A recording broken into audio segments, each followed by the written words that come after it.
This is the Seahawkers Podcast, episode 335. I'm Brandon Schultz of the Military Seahawkers, and joining me, my good buddy and Montana Seahawker, Adam Emmert.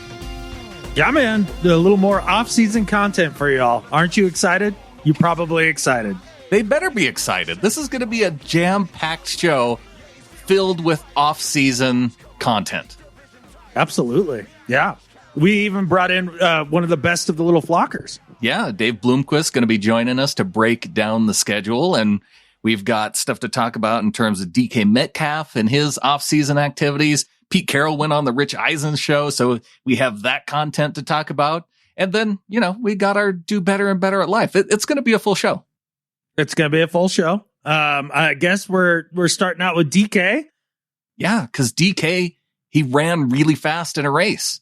Yeah, it was actually super duper impressive. Mike Rogers, center of your screen in lane 5, will be the one to watch. DK Metcalf, second from the far right. Second heat of the Nike Men's 100. Metcalf's hanging with them at the moment. It's fairly even. DK's doing a good job. On the inside, though, CJ Ujar and Mike Rogers. That was close. 10-12, the winning time. He did not embarrass himself. Not at all. He hung with the pack. Yes, I think he's 8th. But he ran well. I didn't think he was going to run anywhere near that well. Let's see what the time is. DK Metcalf did not embarrass himself. And I don't know why they're even pointing out which one along the line was DK Metcalf. Thank you. Thank you. This is going to be my first comment on this. Yeah. Because you look at the row of human bodies and the one dude that's like twice the size of everybody else is DK Metcalf. Yeah, they didn't need to put a circle on him, an arrow, point out what lane he was in. You just look, you're like, oh, there's dudes, and then a giant, and then another dude. That was it. Gandalf running with the hobbits. That's my explanation of it. Well, and that's the other thing that you got to take into account with this, right? I mean, he's a mammoth of a human being, and just like the announcer said, he kept right up with him. He hung with the pack the whole time. That is more than impressive. Especially with very little practice in comparison to these guys. Yeah, apparently 8 weeks of training is what he put into this particular race. And a lot of credit to DK, because when I first saw that he was, you know, when he dropped the commercial of him dropping his cleats on the track, I thought, okay, well, this is just him promoting the event. He's going to be there in some capacity and people are going to tune in and then they're going to be disappointed because he's not even going to run.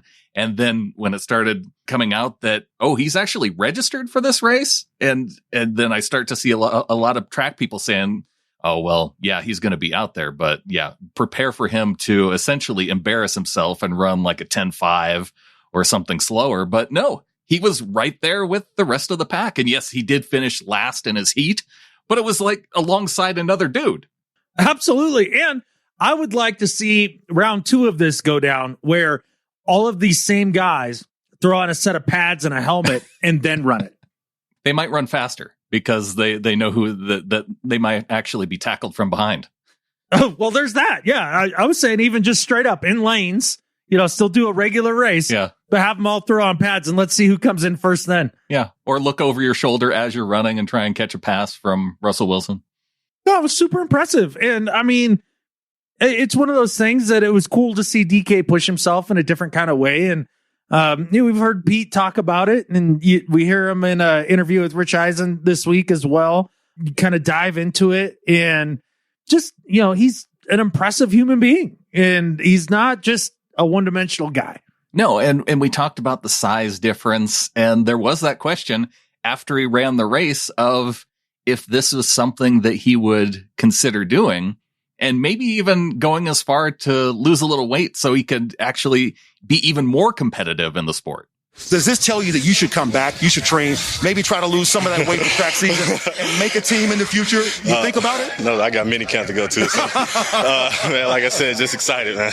The other thing that stood out to me from his post-race interview was that first they interviewed the guy who took first, and then they interviewed DK. And the guy who took first, I mean, he could barely get in a breath in between while he was answering, like he was sucking wind as he's trying to answer the questions. And then they go to DK And he was just talking like normal after the race. Yeah, I wondered if he had a extra second or two to kind of recover. Yeah, maybe. Yeah. But even still, I mean, kind of a stark contrast. But really cool effort. Fun to see. That actually gave us something to do in the offseason. So hats off to DK. Hats off to DK. And like you said, Rich Eisen brought it up with Pete Carroll to kind of get his thoughts, because there was some poo-pooing of this. It wasn't just that, he wasn't going to be competitive. It was more of the question of, is this something that he should even be doing in the offseason with that potential of injury being there for him? And listening to Pete Carroll, it didn't sound like that was really much of his concern.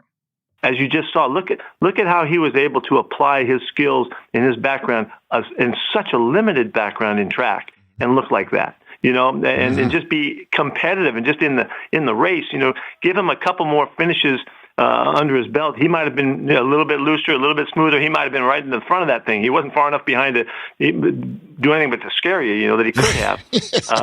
What's next? I just happened to be texting with him just a night ago, and he was talking about some people that he's talking with that are starting to talk about some other things and some other choices. He's got a big enough mind and a big enough awareness that he's able to encompass a lot of stuff. And I'm gonna boost him up and pump him to wherever he wants to go and follow really his lead on where this career takes him. But it's going to be more than football. He's going to have a lot more to offer the world as he goes on. And I hope he can stay in good health and just keep enjoying the fruits of it and just follow along. It's going to be a terrific story to follow. So a little teaser there. What's next for DK? Well, it sounds like he's going to take over for Jared Kushner and solve peace in the Middle East next or something. It sounds like he's got a lot to offer the world. That's for sure. Yeah, that was a pretty big statement from Pete, that he has something to offer the world. I guess I took it more in a direction of sports, but I see that you have this whole political aspect to it. Well, not necessarily political. I mean, it's either that or he's going to replant the Amazon all by himself. Or I don't know, maybe the next glacier that was supposed to melt and fall off into a bay and, wipe us all out, right? He's just going to hold it up for the next 100 years so everybody's good. I don't know. He's got a lot to offer the world. That's all I'm saying. My mind was just going to the idea that maybe he gets some other NFL players who kind of were maybe inspired by seeing him, and they can all race against each other, get Raheem Mostert out there and see what he can actually do on the track up against DK. Maybe that's it. We did see a few NFL players have a little race the other day, I guess. We haven't seen the footage, I guess, but we've seen the times. Who was out there racing? It was Mecole Hardman. He won. And oh crap, I can't think of the other names in the race. They were bigger NFL names. It was through Bleacher Report. Okay. They put on a little 40-yard dash. Bigger race. Names, and Mecole Hardman was the one that you pulled. Well, I mean, he's a Super Bowl champion. Yeah, okay. Yeah.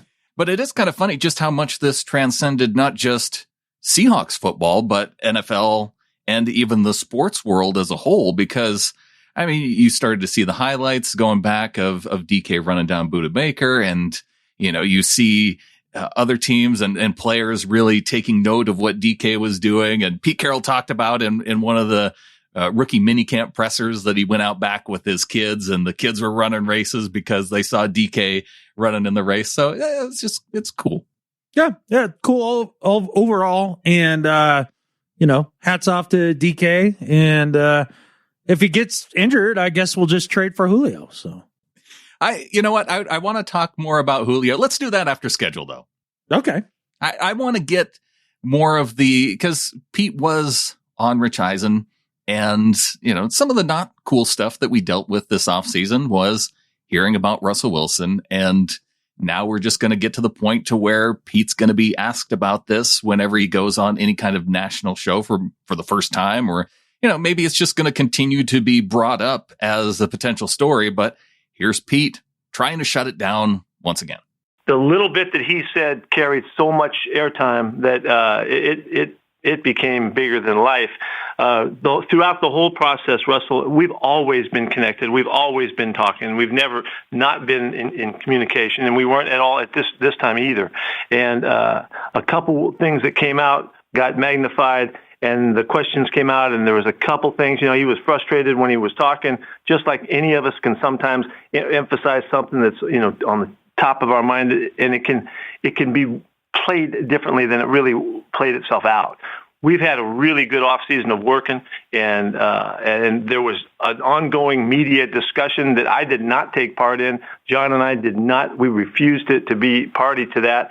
And Russ did what he could once he saw it happening to stay as quiet as he could, because it was going to play and have a life of its own anyway. So what it amounted to was, I think, a refocusing, making sure that we were on the same page, making sure that we were clear so that we could withstand any of the scrutiny that would come towards us. And we did that. And so we've had a good off season, and we're cranking. He's fired up and about his team. He's fired up about his coaching staff. He's fired up about the season coming up. And he, just as he knows how to do, he's been competing his butt off to be right and ready and be on point. So it's gone very well, even though that discussion lasted so long, and you had certain guys that just decided to keep the story going, and they just wanted to keep feeding it. And that's that. It really was much bigger than it was for us internally, and I thought we handled it really well. Pete taking a shot at Florio there, I think. I think so. And hearing Pete's answer, his answer was, look, it was never really a big deal at all. Like, there was really no deal whatsoever. We talked about it, and it was good within 30 seconds, and everything was fine. And then you've got the other end of the spectrum, which were the Florios of the world, right? Oh, Russ said this. He wants out for sure. He wants to stamp Pete Carroll in the eyeballs. Can't stand them. Hates their guts. The whole thing, right? And so I think what we can finally all come away with here is that the truth is probably somewhere in the middle, right? Of Russ being kind of pissed and Pete being like, what the catfish? And then they sat down and probably had 2 or 3 conversations and ironed it out. And it's probably pretty good now. That's my sense of it. What do you think of Pete's characterization, though, of it? Is that essentially he's happy with how it played out in terms of how they handled it? Because, man, if you just come out and say that, yeah, we talked about it and we're good, after the story's gone on for a week plus, it doesn't look like it's slowing down. It's kind of Monday morning quarterbacking the entire offseason media way they handled things, but it feels like they could have maybe done things a little bit differently. Yeah, he says, well, John and I were neither a party to this whole national conversation and refused to be a part of it. And that's all fine and dandy. I mean, rather than add fuel to the fire, but they could have also come out, just like you said, and squashed this a long time ago. It took a long time for it to kind of buff itself out. Yeah. And I mean, there is a little that bit of consternation. There is that kind of communication theory aspect to it, to where they say in terms of PR and that sort of thing, if you want to, you can do more damage by providing commentary to something that really isn't there. But at the same time, I felt like that by them avoiding it also may have done some damage, in particular to the story, and not going out there right away. So I don't think that, I don't know, if I'm Pete, I suppose that's what you're going to say, is that we handled it the way that we should have, but I don't know. Yeah, it got a little messy there for a second, I'm sure. And understandably so. I think at the end of the day, they are all grown men and have seemed to work it out. And I don't see Russell Wilson going anywhere, in the next 2, 3, 4 years. Like, it's just not happening. So, the team has clearly demonstrated between free agency signings and the draft and all that they took Russ's suggestions to heart, and going out and trading for Gabe Jackson and getting another speedy receiver in the draft and going through all the machinations that they can to do better offensively. One of the things that jumped out at me just this past week, I went back and re-listened to the Shane Waldron press conference after he was hired. And the crazy thing is that, in my mind, thinking back to the offseason, I was thinking that in terms of a timeline, the Seahawks, they fired Schottenheimer. Then there was the Super Bowl, and Russell Wilson had his interview with Dan Patrick. And then there was the Shane Waldron hire. But no, I had that out of order in my mind, in that it was Schottenheimer getting fired, Shane Waldron getting hired, and then it was the Super Bowl and the Dan Patrick interview. So, all this kind of discussion around Waldron coming on and Russ having involvement in terms of the interview process with Waldron, that even happened even before the Dan Patrick interview and the Super Bowl, kind of bubbling up some of those emotions for Russ. Yeah, I think at that point, watching the Super Bowl and Tom wasn't so much, geez, the Seahawks won't do anything at offensive coordinator to try to help me. It was, they've been catfishing around with the offensive line and skill position stuff my entire career, especially the offensive line. And Tom basically gets to say which players he wants it brought in. And look, it works. And I think that was where Russ was. It didn't have a lot to do with Waldron one way or the other. Yeah. Or even volume of passing. I don't even think it has much to do with that. I think it has more to do with personnel. Him wanting Antonio Brown and not getting Antonio Brown. You think that's what it came down to?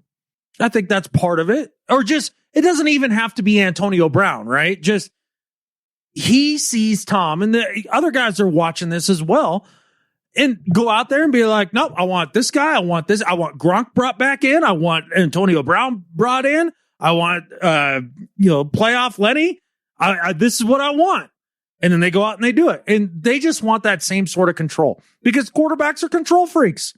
Well, we'll see how much control he has over the offense this upcoming season with Shane Waldron. Pete Carroll talked to Rich Eisen about the new offensive coordinator and how this offense might look with the new OC. I go all the way back, Rich. You look all the way back to, this goes back to Mike Shanahan and Alex Gibbs, where this offensive concept started. When I was at SC in year 2, I had Alex Gibbs come in and help me install a run game and the play passes off of that. I mean, that's 20-something years ago, which was all because of the respect that I had for Mike Shanahan and the background of what they had put together coming out of the Bill Walsh West Coast system. And I think really the godfather of this thing is Bill Walsh, but yet the relationships that have been powerful with Mike Shanahan.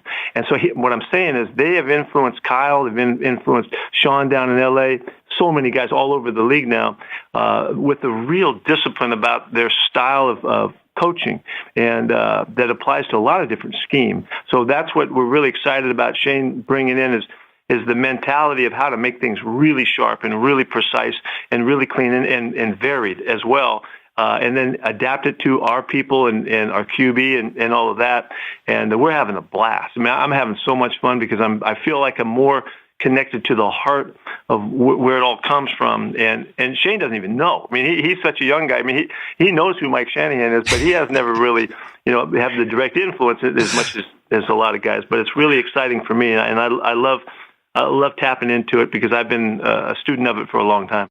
This is a really interesting answer for me. And after listening to it a couple times, I'm picking up on some different things. And that is that, Pete Carroll saying that Waldron, doesn't even essentially know like where all of this comes from in terms of the Shanahan offense. And I just wonder if backslapped him. Right? He's a whapa! Right? Yeah. Look, young whippersnapper, here's some history here. Yeah. And then as he's going through the other coaches in the division too. Well, it's where Kyle gets stuff and where Sean gets stuff. Not Coach McVay or, Shanahan or McVay. You know what I mean? Like just Kyle and Sean, those whippersnappers. First naming them, not even coaching them. Yeah, man, he was fairly dismissive, and he took Waldy and just threw him right under the bus. Yeah, he doesn't even know who Bill Walsh is. Does this not then create some potential for conflict with Pete having kind of maybe an old school idea of where this comes from and how things are supposed to be versus Waldron and maybe more of a new school approach to some of the original concepts of the offense? It was almost a little bit troubling to me the more I thought about this. I don't really see it having an effect relationship wise and in a power struggle kind of way. What I really do take away from what I heard Pete talking about was that he was talking about, I had Gibbs come in and install the run game when my second year at SC. Right. And then all the play stuff that came off of that. That's what I heard. That's what picked up my ears. That was, we're going to run the ball and then throw off a play action. That's what I heard, which is exactly what Mike Shanahan is famous for as a play caller, right? Everything was off of the play action. And then the weird part is then he's like, but it all really originates with Bill Walsh. And it's like, no. I mean, I know Shanahan had spent some time with Walsh, but those offenses are fairly different. So I don't see the connection of Walsh and Mike Shanahan in that offensive scheme. Really? Because the play action and all that stuff and running the ball with purpose, the way that Shanahan's offenses did, that was replaced in Bill Walsh's offense by the short pass and the dink and dunks down the field to the backs. The extended handoffs, basically. Right, but I feel like that kind of builds off of the play action part because you're getting rid of it quickly. It's timing based, and then it's helping to produce some of that yards after the catch with the receivers. Sure, but Bill Walsh's system was all predicated off of the pass, especially the short pass. And Mike Shanahan's entire system was predicated off of the run. So I found that to be really weird, the way that Pete tried to draw parallels there, other than Shanahan having spent some time with Bill Walsh. Yeah, I see there being a relationship there. It's just which aspect are you going to play up more than the other? And, the Alex Gibbs thing, Pete talked about bringing him into SC, but, he brought in Alex Gibbs initially when he came to the Seahawks too. So that was something that he brought him back for and initially got the run game going and had the install done with Alex Gibbs then with Seattle. Yeah, and it worked because you had Marshawn. So it does make me wonder if they're going back then to more of the zone scheme on the offensive line. I know one thing about Pete's response, and that is you can't tell catfish from that. Yeah. You know where he was not shy about giving an answer for? Pete Carroll revealed how many packs of gum he chews during a game. And this was the best part. Apparently 4 packs of bubble yum is really the sweet spot. It's not just one. It's when you can get 2 and 2. You get to that fourth one in your jaw at a time. Yeah, right. And now you're really living now. Now you're really living. So there's Pete. Wait, did you say something about the pink and 4 packs? Yes. The best way to describe his game day gum chewing. Straight pink 4-packer. Straight pink 4-packer. Yeah. When I heard that, I was like, that needs to be a sound drop we play all the time on the podcast. Straight pink 4-packer. Straight pink 4-packer. He says it too fast, though. He needs to slow down a little bit. Well, you can draw it out, right? Maybe I'll have to, because people listening at 1.5 speed or 2 speed to this podcast, they did that to themselves. Do not do anything to help them out. If you're listening at crackhead speed, that's on you. I'm gonna have to slow it down to half speed just for them. Straight pink 4-packer. Don't do anything special for them. Well, we did something special for all the listeners, Adam. We brought on Dave Bloomquist to talk about this upcoming season 2021 NFL schedule, specifically focusing on the Seahawks. I was excited about this. It was really fun having Bloomy. Joining us on the show to talk schedule, he is Dave Bloomquist, Hong Kong Hawk. Every year we get to talk schedule. We get to do a deep dive into the schedule. And, this is coming out a couple weeks after the schedule. Dave, you've had time to break this down and find like all the nuances, especially the areas where the NFL screwed the Seahawks the worst. At least that's what I always look forward to when it comes to your diagnosing of the schedule. Dave, welcome back on. Thank you very much. And this was always a fun time for me when I was a kid. I would get up and read the paper in March and hope the schedule was in there. And I just remember that morning in 1979 where I saw the Monday Night Football schedule for the first time. And I was like, all right, we get to see some Monday Night Football with the Seahawks. And when you're growing up in Pennsylvania, that was definitely a rarity. Oh, for sure. I have one question though, Dave, before we get started. Both Brandon and I are wearing cloth baseball caps. Is that the appropriate headgear, or should I find something that's more thin and metal, like tinfoil? Or is this going to work?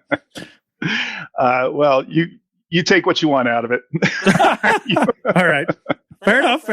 But you know what? After 4 years of doing this and all the negativity, I was trying to find the more positive aspects. But I don't want to destroy my brand. So we definitely do have a couple conspiracies to go over.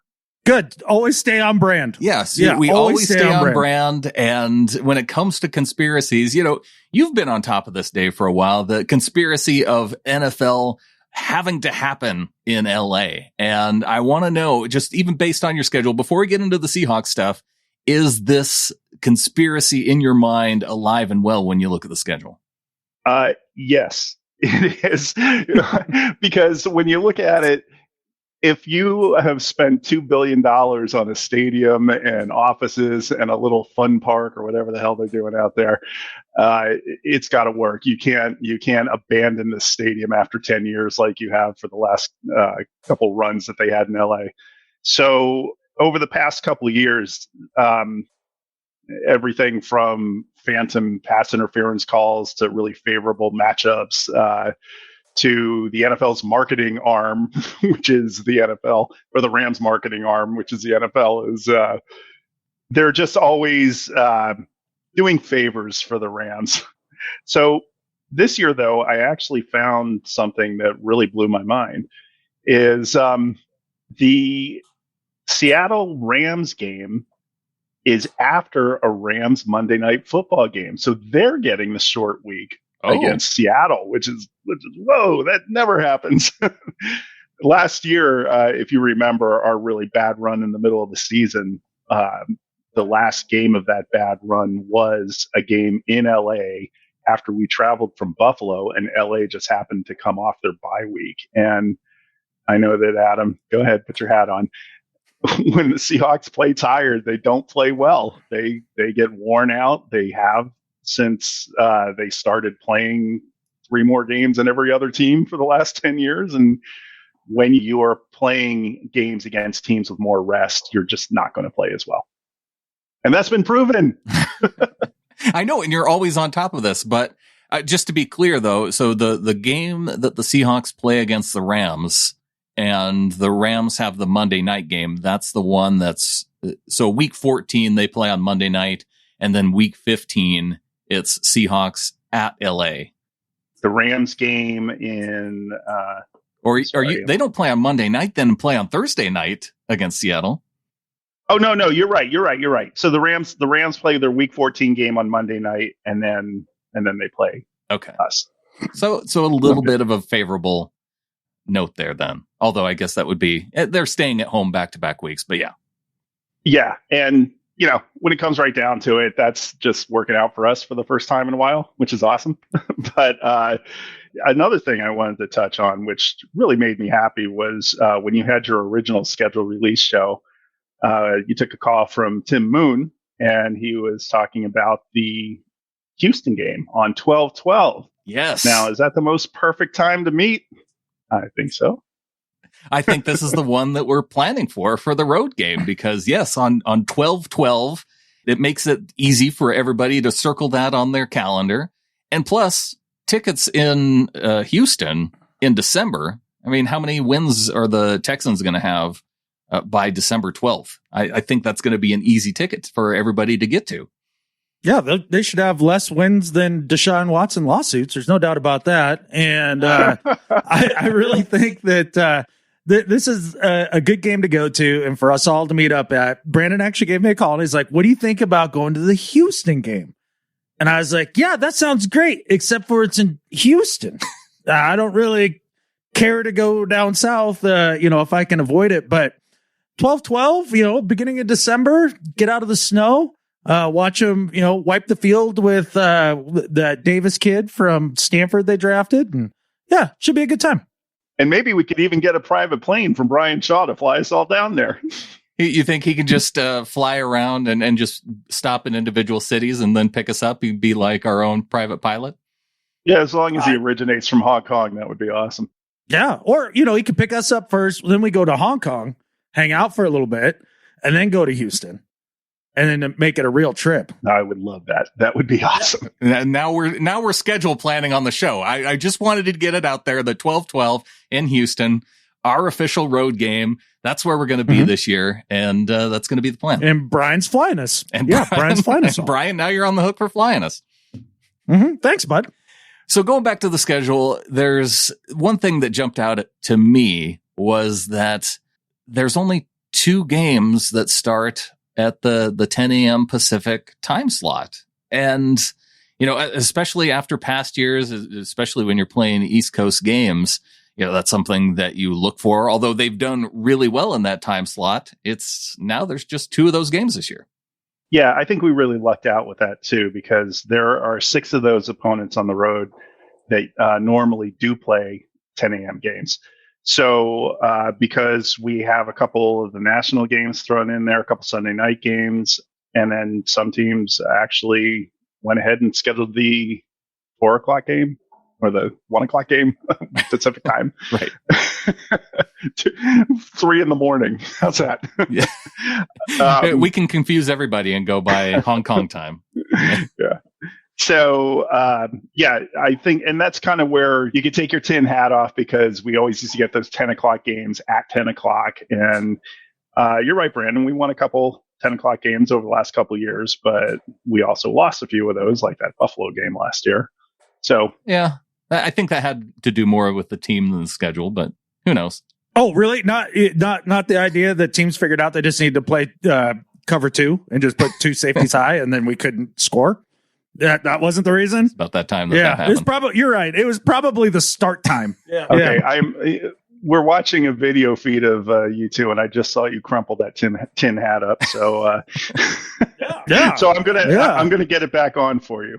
So if you remember 2015, where I guess teams put in schedule requests that they didn't want to go to Seattle and do the long travel, so they were putting in for Seattle trips after bye weeks. And if you remember, we lost 3 of those games that year. That was, I thought that was terrible scheduling by the NFL. They were really giving us a raw deal by giving everybody so much rest time, specifically for the Seattle game. But then in the next couple of years, they corrected that and they stopped doing that. Well, we're right back to it. So Jacksonville and New Orleans have their byes before their games at Seattle this year. And I'm really kind of pissed off about that. I thought they had fixed that. I think that's not only an advantage for the road team, but that takes away our principal advantage. You saw last year with nobody in the stands how that affected us, especially in the playoff games. So we need our home field advantage, and I think that they've taken it away from us with those 2 games. Okay, so Jacksonville and New Orleans, so they get 1 extra week of rest before they face Seattle, and both of those are home games in Seattle. But Seattle, we get a extra week of rest before going to Green Bay this year. Yeah, that's really good. That's actually on the plus side of my analysis. I was really happy of getting the bye before the Green Bay game. And it's a bye right in the middle of the season, too.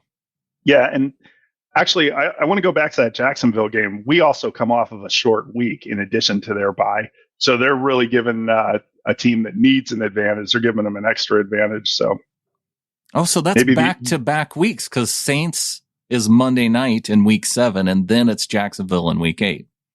Yes. So you have Pittsburgh, and then you have New Orleans with their advantage, Jacksonville with their advantage. Then we have the bye week, then at Green Bay. So that's a pretty tough stretch. Well, and maybe this is a good thing. I don't know. But the beginning of the year, it starts out with much tougher teams, and then we have softer teams towards the back half of the schedule. So beginning of the year, Colts, Titans, Vikings, Niners, Rams, Steelers, and then you kind of get to the teams that are a little softer, Saints, Jags, then the Packers, which, I mean, they'll have imploded by then. I mean, without Aaron Rodgers, that's going to be a soft team. Well, yeah, I mean, he'll be a Bronco by then, right? And then Cards, Washington, Niners again, Texans, Rams, Bears, Lions, Cardinals. So it gets a little easier going down the stretch, I would say, than at the beginning of the schedule. And that seems fortuitous, right? You should be healthier at the beginning of the year.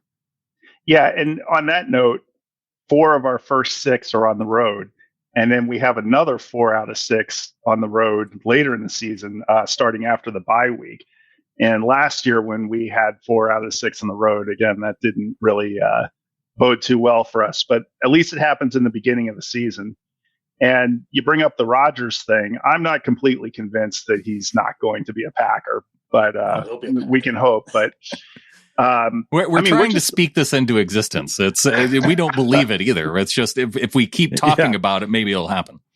Well, if it does happen, that's really good for us because after a couple of years of facing some really tough quarterbacks, we're not exactly facing a murderer's row this year. If Watson is gone and if Rodgers is gone, then the toughest quarterback we face will be probably Kyler Murray. I would honestly throw Stafford into the mix here. I actually think Stafford is a good quarterback. I think he's upgraded his situation a lot. I really am bummed about the Rams bringing in Stafford for this 1 year. Now, I love it going forward because, they spent, 14 first-round draft picks on an aging quarterback who can't stay healthy. But for 1 year, that seemed to be a massive upgrade. One-time Pro Bowl quarterback, Matt Stafford. Well, that's his problem. That he's only to the Pro Bowl once. That has nothing to do with being in catfishing Detroit. Like, I don't care who you are. You could be Joe Montana wrapped in Johnny Unitas, and you still couldn't get more than 1 Pro Bowl. You couldn't. I don't care who you are. Alex Smith went to a Pro Bowl. Yeah, and he also wasn't in Detroit. I'm not convinced about Stafford. Let me just read to you how many people have as many Pro Bowls since Stafford has been on the Lions. I know Trubisky's in there. Yeah. Carson Wentz, Jameis Winston, Teddy Bridgewater, Nick Foles, RG3. You can throw in 36-year-old Carson Palmer in there too for 2015. Yeah, this proves my point. The Pro Bowl's overrated, and it doesn't really matter. If all those other guys made it to Pro Bowls, then I guess it doesn't matter. And Stafford wasn't in it any of those years. Like, he wasn't better than any of those quarterbacks the year that they got voted to the Pro Bowl. Yeah, I would argue that every one of those quarterbacks were in a better situation every year that they went to the Pro Bowl. The only quarterback that's not is whoever is the Browns quarterback at any given moment. Baker's going to a Pro Bowl. You Baker. Get out of here with that. Jared Goff's been to 2 Pro Bowls. Kirk Cousins been to 2 Pro Bowls. Dak has been to 2. Yeah, Adam, they got rid of a 2-time Pro Bowler for some bum that's only been to 1. And the only reason he made it to that 1 was because Russ was in the Super Bowl that year. And so he got selected as the very last alternate after Matt Ryan. All right, fine. You guys sit and take a crap on Stafford and have a nice time with it. That's good. That's good for you. But I think we could all agree that without question, Stafford is a huge upgrade over Jared Goff. There's no debate about that. A little bit of an upgrade. Little bit. So going back to, I wanted to ask you about strength of schedule, Bloomy, because I see these widely varying ratings in terms of the Seahawks strength of schedule. I see some people saying, oh, well, it's really hard. But then some people looking at projected win totals that say, well, they've actually got one of the easiest schedules coming up. Yeah, I don't think that you can really gauge a team's success by their strength of schedule in April or May. There's too many variables between player and coach movement, injuries that happen, and nobody really digs too deep into the schedule to see how things are affected by, say, rest days or traveling cross country. So, you look right now, and I think they were saying something like the Steelers have the hardest schedule, but what if a couple injuries happen? What if Kyler gets injured? What if Stafford gets injured? And then now suddenly the Rams game is a gimme and the Cardinals game is a gimme. Now suddenly they're going to re-gauge the schedule on week 2 or week 3 and say, oh, the Steelers have an easy schedule. So I never really like looking at that and getting all excited if your team seemingly has an easy schedule at this time of year. I actually really agree with you on this because people talk about strength of schedule this time of year a lot, right? And I think it's a good indicator of how good of a team is at the end of the year. That's when you use strength of schedule to evaluate like what you were looking at. So say I'm just going to pick a team out of thin air, and I don't know what their strength of schedule was last year. I'm sure it was terrible. But let's take the Washington football team, right? Like if you got a team that's kind of on coming up, right? And you're like, oh, was that really improvement this year, or was that a mirage? And that's when you can look at strength of schedule and be like, hey, they actually played a bunch of tough teams and hung tight and won a few of those. Or it was a bunch of cupcakes at that time. And, the starting quarterback was out for 3 of those games or whatever it is. I think that's when strength of schedule is a good tool to use. To use it at the beginning of the year when you're trying to predict whether or not the schedule is going to be hard. You don't know, just like Bloomy said, you don't know the variables that come down the stretch of a season. There's 1,000 of them. I mean, it changes all the time. Well, and a lot of times too, you see people using the strength of schedule, just wins and losses. So even if you are the football team and you played a bunch of teams that finished the year with a good win-loss record, but maybe when you faced them, they had key injuries too. I don't think that really even takes it into account like maybe something like DVOA might. And of course, in the NFL, you just never know. Any team can beat any team on any given Sunday. I know that's a cliche, but look at last year. Look at what we did against the New York Giants. There was no way we should have lost that game. And then the Jets go down into LA and they beat the Rams when they have absolutely no reason to win that game with the first round draft pick in the balance. So I don't think you could just look at a schedule and say, oh, that's a win, that's a win, that's a win. I know, Adam, you get all pissed off at people that, tick off the wins and losses, right as soon as the schedule comes out. I get it. People are bored. It's the off season. It's something to do. Look at the schedule and do the little math in your head, right? But I think when we're talking about this and wins and losses and the hardest schedule, and even getting into the nitty gritty of the rest and who's got more and less and all that, I really think the biggest thing when you're looking at the schedules is what's your division like? And you could argue that any of the NFC West teams have the toughest schedule in football because it's the best division in football. You're going to have to play a bunch of good teams twice. And they're teams that you see year in and year out. They know you. And I think that is a bigger predictor of how hard or easy a schedule is than just about anything. But there's also something with that too. And Dave, I'm wondering if you looked at this, is that there's a strength of schedule component that goes with your division rivals. And so with the Seahawks finishing first, that's why they face Pittsburgh in one of their games. And then they have 2 other division opponents that's why they play Green Bay, right? Because they finished first in the division. And I'm kind of curious at how that works out, because even though the Seahawks are facing the Steelers, I don't know if that's the most difficult matchup in the division. And you look at the fact that, it's New Orleans is the third one, because the Seahawks play New Orleans, but the Rams finish second, and they have to face Tampa Bay, who are the Super Bowl champions. But because they finished second in the division, I think the Rams having to play Tampa and then also having to play, let's see who's in the North. Cleveland. It was Cleveland. I think that might be a more difficult schedule than for LA than what the Seahawks have to face. Yeah, and this is a great illustration of that. So everybody's like, oh no, Seattle won that last game and now they have the first place schedule. Well, here we are. We don't face Drew Brees, but then you have Pittsburgh. So things change so much over the years that it was to our advantage to finish first for sure. Here's a place where I think the Seahawks did actually get boned. Is game 1 out of the chute at Indy. I hate that. I hate that as the opener of the season for the Seahawks, man. Number 1, just a road game. That stinks. Number 2, to a good team. The Colts are a good team. And then number 3, they pick up Carson Wentz in the offseason. I know everybody's like, oh, he's washed, he's terrible and all that. But he's reunited with Frank Reich, who actually gets the best out of Carson Wentz. If you're going to see the best of Carson Wentz, it might be early on when nobody knows what they're going to do with him, with Frank Reich's offense. And I think that surprise coming into week 1 and not having the benefit of seeing tape of Frank Reich and Carson Wentz, doing work together with the Colts and their personnel, I think that's a severe disadvantage. Yeah, but there is one variable that you're not considering there is Carson Wentz is our Catfish! It's true. I think he's 0-5 against the Seahawks, at least 0-4. And when you're talking about like, okay, so we haven't seen tape on them, it's because they have no tape. We don't know what they're going to do. We don't know how Wentz is going to do with those receivers.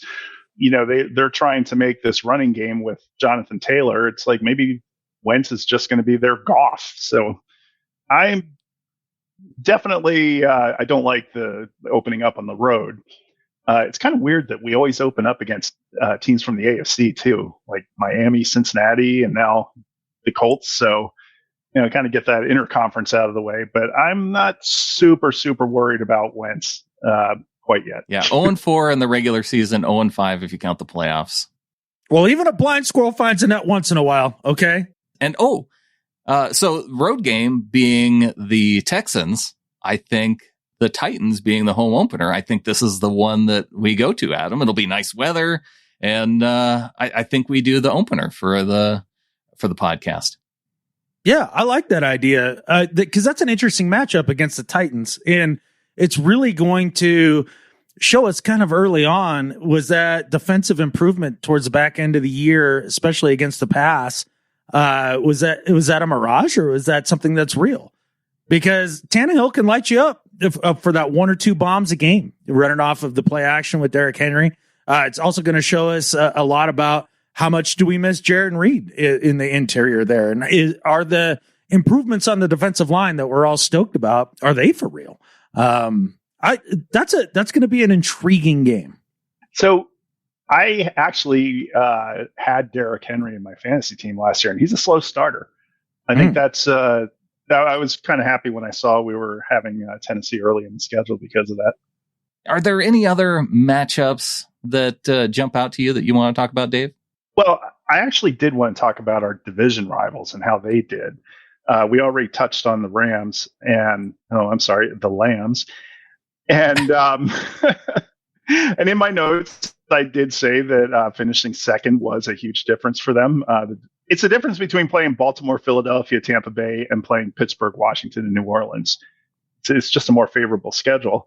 What about the Niners, though? Did you look at who their matchups are? Yeah, they start with 2 on the road, and you remember how that was bad for us a couple of years. Oh, yeah.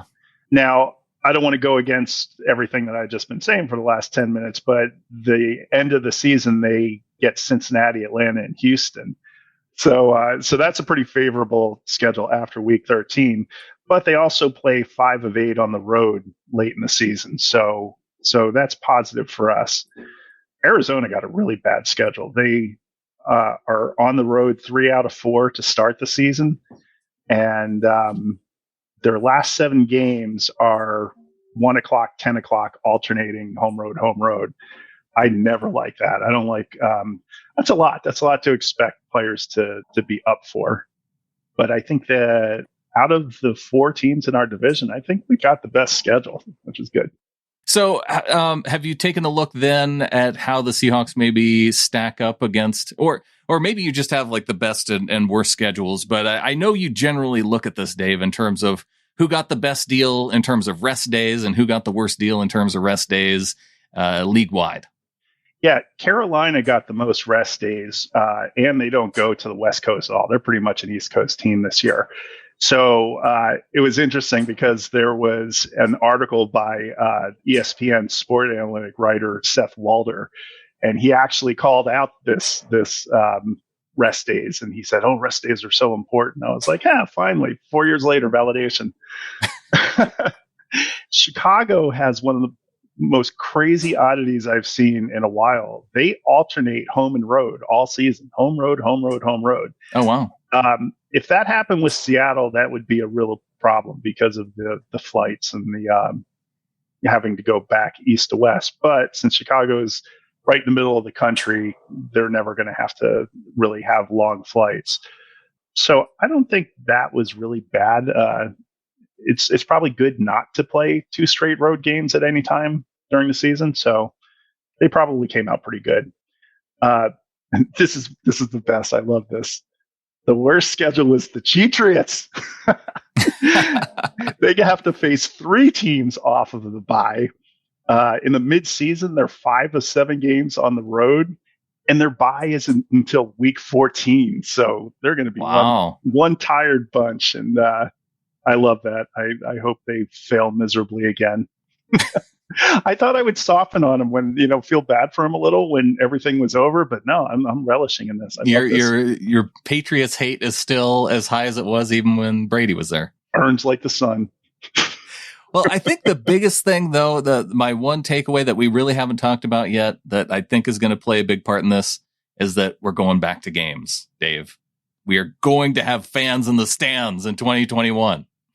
It is so bizarre to look back at highlight packages and stuff on YouTube and see no fans in the stand. It's so crazy. And, I look at Green Bay and Seattle, were 2 teams that really suffered for that. It's just not the same atmosphere. The team doesn't play as well. Sure, there was a lot of things that went wrong in the playoff game against the Lambs, but boy, not having a home crowd for a playoff game, you could just tell that there was just something wrong with that game. So this is a question I have about this week 17 or 17 week schedule is now you're going to have a disproportionate amount. Like there's going to be teams that have more road games in a year than home games, right? And some teams that have more home games than road games. The entire NFC has their 17th game on the road. And so they'll flip between AFC, NFC. So all the NFC will have an extra home game in 2022. I see. Okay. Because I was wondering how in the world they were going to try to make that equitable. Because as I was looking through and I didn't know the rule, I was like, wait a second, we got an extra road game. We got hosed. This is bullshit. Catfish! But I guess everybody else has to deal with it too in your conference, and I suppose that's fair. Yeah, it is fair. Like if they had split it up half and half, and 2 of the teams in our division got an extra home game, that just wouldn't be fair. So I think it's also building up to neutral site games for the 17th game eventually. I think they're going to, once COVID is over, I think they're eventually just going to have international games and some neutral field games, like maybe in Tuscaloosa or something like that. I think that's the way to go. I like the idea of neutral site games. Yeah, like San Antonio has wanted an NFL team. You look at some of those other pro leagues that have started to pop up and some of the stadiums that they've played in, that you could probably fill out some stadiums across the country. Well, the one that we do know that they use, the neutral site that they use, is the home stadium for the London Jaguars. So is that really a neutral site? I mean, the Cons have let us all know that they're going to be over there often. So I don't know if that's still a neutral site, if everybody just goes to play the Jaguars in London. Adam? Yeah. I love you to death. You know that. Stop saying Jaguars. It's Jaguars. That's what I said. No, you didn't. You said Jaguars. And if I have to wait all off season for this Jaguars game and hear you say Jaguars, it's going to drive me nuts. Isn't that what it is? Jaguars. What are they? All right. The Spotted Kitties. How about that? Is that better? Spotted Kitties. I like that. Well, we'll see if we ever invite Dave back on for correcting one of the hosts during the show. It's been going on for 8 years. It's driving me nuts. Well, I'm glad that Dave took the opportunity to unthaw that hot take on the way I pronounce Jaguars. Jaguars. But I am super excited. Like I said, we've got some weird quarantine laws going out in Hong Kong, but if that resolves itself, I am definitely going to show up for the Houston game. It'd be great to get together with everybody. I want to see Clinton there. I want to see Lisa. I want to see all my friends over there, including the Acid Queen. Oh yeah, if I left Britt behind, I'm sure she wouldn't be stoked about that. So. All right, Dave. Well, a huge thanks for coming on, breaking down the schedule the only way that, this is why we have you every year, to talk schedule. And I always appreciate the time that you spend putting into looking at the schedule and then bringing it to the show. And I love breaking down the schedule, like I said, and I also love breaking down Adam's grammar. So this has been fantastic all around. David, don't make no never mind. It's all good. I guess there's only one thing left to say. Jaguars. Right. So big thanks to Bloomy coming on, breaking down the schedule. And yes, just to recap, Adam, going to the game, Titans game is the plan, home opener, week 2. Yep. Road game in Houston, 12-12. There we go.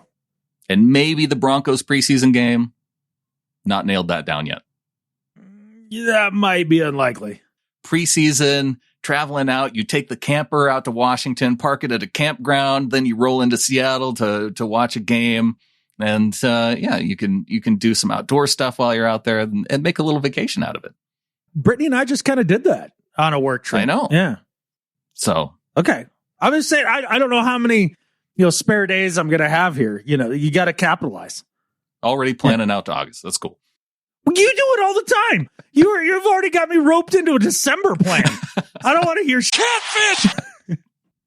Well, hey, it's football season. We're just coming out of rookie minicamp. With OTAs are starting this week, although they were supposed to be on Monday, but there's been zero news about OTAs. So I don't know if this is just like when the Zoom class starts for everybody, that they all have to show up to their Zoom meeting on Monday. And then, the rest of the week or later on in the week is when the actual OTAs start. I don't know. Yeah. But we did have rookie minicamp, I guess. We did. Yeah. I don't know what you got out of that, Brandon, but Eskridge is fast. Yeah. Stone is big. Mm-hmm. Trey Brown, feisty. He wants the smoke. He wants all the smoke. That's what I heard from both Joe Fan and from Michael Sean Dugar. Interesting. Yeah. Okay. So there you go. That's what happened at rookie minicamp. Hey, what you'd want to just gloss over the undrafted guys? You got Nick Gugamos, the super hot tight end, right, rivaling Cooper Helfet's model physique. Mm-hmm. You got Aaron Donker, the German linebacker, who might be the most polite human being that I think I've ever listened to in a press conference. Interesting. And then you have Connor Weddington, who is the wide receiver who's the local guy there in Seattle. Oh, well, good for him. The two guys that I was most interested in seeing do things, Johnson and Terry. Yeah, they're both hurt. Both hurt. So I was going to gloss over the undrafted guys. Okay. Well, with them both being hurt, then does that mean that you make a trade for Julio? It sounds like Julio Jones might be available. It sounds like he is available. It sounds like the Falcons are asking for a first-round draft pick for a receiver who's old as dirt and is hurt all the time. Yeah, he's not hurt all the time. He was hurt a lot last year. All the time. But he had 1,000-yard receiving seasons the couple seasons before, and he's an impact and now player he's old. still. Yeah, he's still old. And he's got a monster 3 years left on his contract. And I'm going to give up a first for that? I think you have to give up something for the contract. But if they're going to want a first or second, I do have to wonder if they're going to be, paying him maybe a little bit of his salary too. Oh, they would have to. To me, if I'm a team like the Seahawks and I'm John Schneider, initially my thought was the most I'd give up is a third. But then as I started thinking about it more, I wouldn't give up more than a fourth. I bet you could go third or second if they're paying his 2021 salary. Because then once you get past 2021, which I think is, like a $15 million salary cap, but they're supposedly getting rid of him because of trying to have cap savings. So I don't know. This is the most confusing thing with Atlanta. They're trying to save cap money, but they're also trying to be competitive within the South with, going up against the Bucks, and you got Carolina getting better. I know New Orleans, they're probably going to take a step back without having Drew Brees, but with Sean Payton, that team's still going to be competitive. So how are you going to continue to be competitive by trading away one of your guys that has been historically your best player on the team? Yeah. So this is why I know that Julio is more or less washed at this point, at least for big money, in exchange, right? Right. A big draft pick in exchange. It's because in this draft, the Atlanta Falcons could have drafted the quarterback of the future and moved on from Matty Mediocre. But instead, they drafted a tight end and said, we're rolling it back with Matty Mediocre, and we're gonna try to, maximize this last part of his career. How do you win with Matty Mediocre? You put weapons around him. You have a ton of weapons around him. You can't just roll him out there with some dudes, because he's one of those guys that doesn't make the rest of the team better. He's a mediocre quarterback, but he can't elevate the entire team. So if you're going to do that, if that's your plan for the next 2 to 3 years as an organization, if Julio Jones is still a difference maker in this league, you do not try to trade him right now and get rid of him. You don't. You keep him for this exact thing that they're trying to do. Right. That's how I know that Julio doesn't have much left in the tank. Yeah, they wouldn't trade him otherwise. Exactly. Look, if this was Julio 3 years ago, I'm excited about this idea. I mean, he's an amazing receiver, a good dude, a big-time competitor. I'm a fan of the guy. But at this point in his career, at 32, being an ultra-athletic specimen of a human, where you're relying on that, like, it just goes away for these receivers. It just does. Randy Moss with the Niners ought to ring a bell. Calvin Johnson, Andre Johnson. I mean, those guys, those types of players, once they get to that point in their career, I'm trying to think of a real big body type receiver like that who was successful into his mid 30s. And really what Larry Fitzgerald is the only one. Yeah, exactly. And his game wasn't so much predicated on being the fastest or jumping the highest. He was more of an IQ kind of guy. Yeah. And his production went down as well, right? Like Larry Fitzgerald at the age 35 wasn't Larry Fitzgerald at age 25. And I felt like the Cardinals were keeping him on the roster, paying him probably more than he would have gotten outside of Arizona, just because, he was just that foundational piece of the team. And yeah, I think he could probably still compete and stay on Arizona's roster this year, but they went out and got AJ Green, which I feel like is a downgrade. AJ Green, again, exactly. Him and Julio right now feel like the exact same player to me. Now, I don't necessarily want him in the NFC West because he has that potential to put a year. I think he has a potential to put a good year together, but the idea of him going to the 49ers is really weird to me, because why would you do that if you're San Fran? One, you've traded away your future first round picks to move up to get your quarterback. So they don't even have that first rounder that Atlanta's offering, but maybe they'll take a second rounder, but still then you're going to be out a first rounder and a second rounder. And not only that, you've got George Kittle to throw to, you got Deebo Samuel to throw to, Brandon Ayuk. So you've got three guys who might already be better options than Julio at this point. Yeah. If you just traded away a lot of your, future draft capital to bring in Trey Lance to basically, it sounds like, rebuild after this 1 year. Like, they're going to try to figure it out this year with Jimmy. And if they win it, great. And if they don't, fine. And then they're going to start over with Lance. You wouldn't trade away more of that future, because you're going to need more assets to help Trey Lance as he goes throughout his career. Right. You can't just give away the last few assets that you have to bring in Julio to be productive for half a season. I don't give a crap where Julio goes.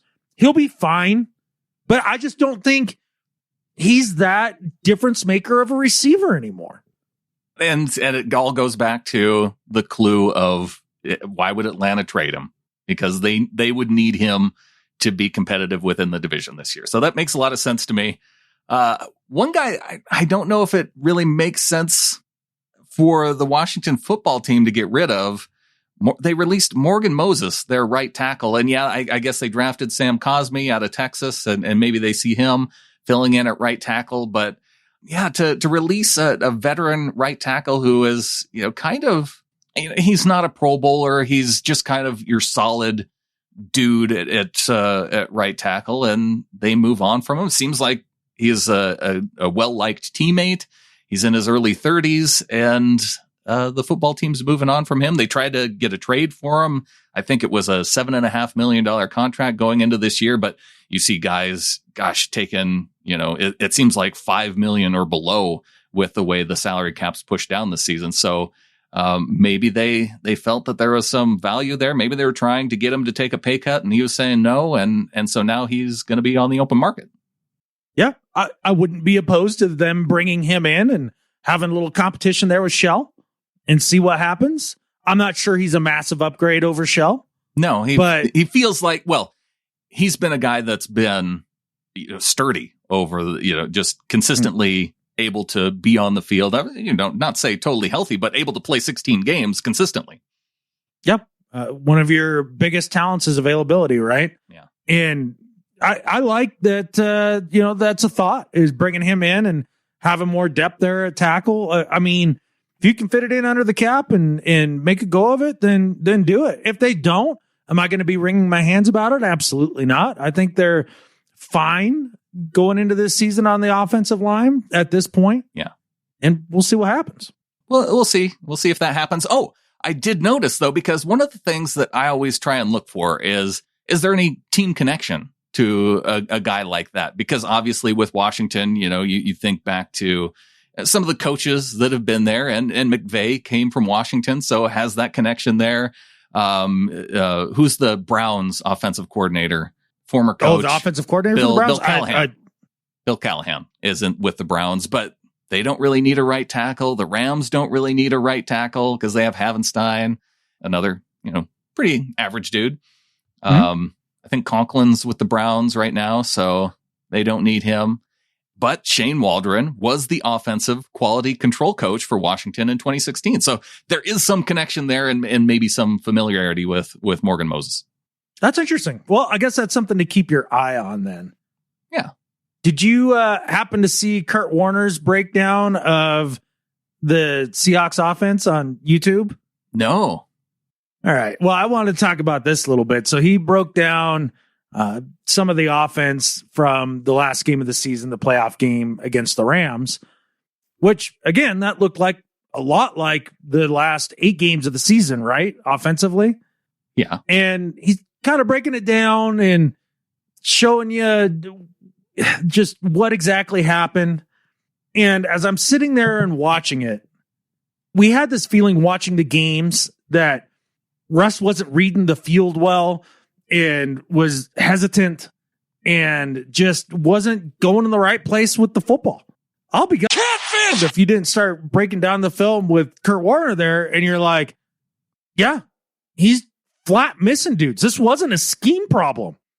There was dudes open on the regular that he just didn't get to or looked somewhere else first or held onto the ball for too long.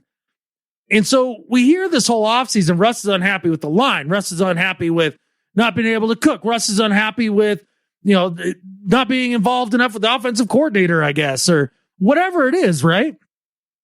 Well, guess what, Russ? A lot of the problem going down the stretch here was a you issue. I hope you get your head screwed on straight going into this next season. That was something that I felt as the season ended. And then going through and watching some X's and O's with somebody who knows what the hell they're talking about, it just jumped off the screen and it was a little alarming. Yeah. What exactly went into that then? And how do you fix it? I don't know if the way he was being told to go through progressions was the way that he was doing it. Like, let's say that was the way he was told to go through this stuff, then that's crap coaching, right? Sure. And so another coach could come in and be like, no. Like, in this look over here first, and then look here and, read it this way. Yeah. Look for the guy who's underneath first. And if that's not open, then look for the deep shot rather than maybe looking deep to shallow. Low to high. And also too, just where you have numbers advantages and things like that. And that's the weird thing because I remember you and I talking early on in the season with just how dialed into the offense Russell seemed, and that, he was being decisive. He was seeing things and, making the defense react to some of the things that he was doing versus him reacting to the defense. And it just seemed like it flipped in the second half of the season. And then, because you hear Tyler saying, oh, well, defense has figured us out. Or who was I listening to? Somebody saying, well, it's the job for the defense to figure out the offenses. So that's something that is always going to be a consideration. So if that they didn't really necessarily buy that excuse from Tyler Lockett that teams were just figuring out what the Seahawks were doing. I mean, they did to a degree. They just took away the deep shots and played cover 2. But that's what you're saying is that's not necessarily the case with what Kurt Warner was pointing out. No, within that, they did all play cover 2, right? A lot of these plays that he puts up there, they're in cover 2, or at least show it to begin with, right? Yeah. And the answer's right there, like where you need to go with the ball. I mean, even, I'll put it to you this way, not that I'm some football savant or great X's and O's guy and all that, but you could see before the snap of the ball, before Kurt even breaks it down, you're like, I bet you should go here with the ball. And a lot of it was slants and things like that, right? Okay. And sure enough, once Kurt starts breaking it down, it's like, yeah, you needed to go here. Like DK's got him beat on the slant. Like, look at the leverage. Look at the dudes that are there. Like you can see it pre-snap. So I don't know, man. A lot of it was also Pete freaking out when Russ threw a bunch of picks in the Rams game and the Buffalo game too, right? Buffalo game too. And you're just like, I don't know. I don't know what broke exactly and why Russ didn't look like Russ for half the season. And seeing it again, having a few months removed from it, was just as jarring, if not more so. Well, I need to pick me up now. I think it's time, because we haven't gone here in a while, Adam. I think it's time to take a trip to Pete Prisco's world. Oh, it's been a minute. La la la la, la la la la, Prisco's world. La la la la, la la la la, Prisco's world. Prisco has his hot tastes and nothing more. That's Prisco's world. Oh man, I already feel better. Yeah. The music, it just takes me to a good place. To Prisco's world?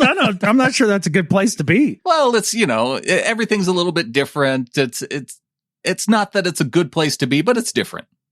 It's a trip. We can put it that way.